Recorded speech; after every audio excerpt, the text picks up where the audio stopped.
आम्ही तर प्रस्ताव पाठवला होता की अ, दिवाळीसाठीचा सुद्धा आणि गणपती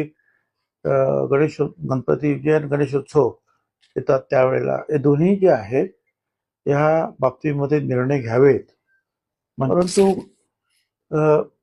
फायनान्सने जे काय या वेळेला मी सांगितलं की शक्य होत नाही. कारण लाडक्या बहिणीची योजना जी आहे आपल्याला 35-40 हजार कोटी रुपयावर काहीतरी ते जाते आणि तेवढे पैसे जर आपल्याला काढायचे म्हटले तर सगळीकडेच या गोष्टीचा फटका बसतो. आता हे खरं आहे की शिवभोजन थाळीसाठी सुद्धा त्याच्या निधीसाठी आम्हाला फार म्हणजे प्रयत्न करावे लागतात.